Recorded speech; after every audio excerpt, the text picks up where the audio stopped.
আব্দুল্লাহ ইবনে আব্বাস রাদিয়াল্লাহু তাআলা আনহুর মসজিদের ঠিক পাশে একটা বড় গেট আছে, আর ওই গেটের উপরে বড় করে লেখা আছে বাব আব্দুল্লাহ ইবনে আব্বাস রাদিয়াল্লাহু তাআলা আনহু। আর এই গেট দিয়ে মূলত মসজিদের আঙ্গিনায় প্রবেশ করতে হয়। এই যে দেখুন, আব্দুল্লাহ ইবনে আব্বাস রাদিয়াল্লাহু তাআলা আনহুর মসজিদের ঠিক পাশে অসংখ্য হাজী সাহেবদেরকে দেখা যাচ্ছে। তারা বিভিন্ন দূর দূরান্ত দেশ থেকে আসে ওমরা করার জন্য। আর ওমরা করতে এসে আব্বাস রাদিয়াল্লাহু তাআলা আনহুর মসজিদ দেখে, এমনকি তার কবর জিয়ারত করে যায়। মাশাআল্লাহ। ওমরা করতে আসলে হাজী সাহেবরা মূলত এই মসজিদ দেখা যায়, এমনকি তায়েফ শহর ঘুরে যায়। তায়েফ শহরে তার ইন্তেকাল ও দাফন রাসূল সাল্লাল্লাহু আলাইহি সাল্লামের বিশিষ্ট সাহাবী, চাচাতো ভাই এবং কোরআনের শ্রেষ্ঠ ব্যাখ্যাকার আব্দুল্লাহ ইবনে আব্বাস রাদিয়াল্লাহু তাআলা আনহু 68 হিজরিতে 686 688 খ্রিস্টাব্দে তায়েফ শহরে ইন্তেকাল করেন। মসজিদের পাশেই তার কবরখানা।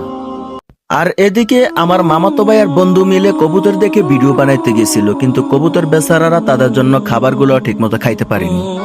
আব্দুল্লাহ ইবনে আব্বাস রাদিয়াল্লাহু তাআলা আনহুর মসজিদ দেখার পর এখন আমরা রাস্তা ক্রসিং করে মার্কেটে যাব কিছু কেনাকাটা করার জন্য। আর এখন রাস্তার মাঝখানে দাঁড়িয়ে ভিডিওটা করতেছি। সৌদি আরবে যদি থাকে ফ্যামিলির সংখ্যা 5 জন, তাদের গাড়ির সংখ্যা থাকবে 10 থেকে 15টা। এনি তার মাথা পিছু থেকে গাড়ির সংখ্যা দ্বিগুণ। আর এদিকে নায়কগুলো দেখেন সেলফি তোলার জন্য চশমা পরে এগিয়ে আসতেছে।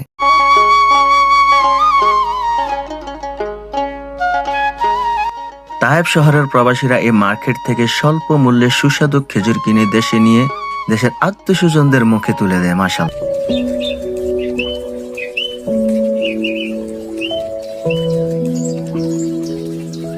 বাংলাদেশি এক ভাই নবীর সুন্নত মেসওয়াক বিক্রি করতেছে, আর সেখান থেকে কিছু সৌদিরা মেসওয়াক নিয়ে যাচ্ছে। রিজিক নিয়ে টেনশন করবেন না।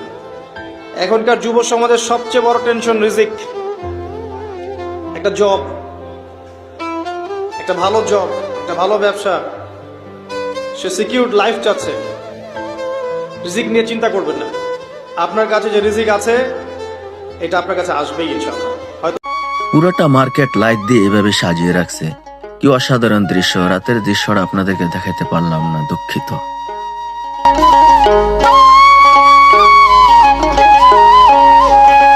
এদিকে সিরিয়াল ধরে পানির কার্টুন সাজিয়ে রাখছে, যেন পথচারীরা এখান দিয়ে যাইবার সময় পানি পান করতে পারে। আমাদের বাংলাদেশে হলে তো পুরা পানির কার্টুন উঠাইয়া নিত। কি বলেন আপনারা? পানির অপর নাম জীবন, আর যদি আপনি পানি পান করাইতে পারেন ডাবল সোয়াব। এদিকে আমি শার্ট আর টুপি পরে ফ্রিতে নিজেকে মাইকেল জ্যাকসন বানিয়ে ফেললাম। কেমন লাগছে আমাকে বলেন। বন্ধুদের বলতেছিলাম, কিরে বন্ধু তোদেরকে কেনাকাটা শেষ হয়েছে? তারা বলতেছে আমাদের এখনো পছন্দই হয়।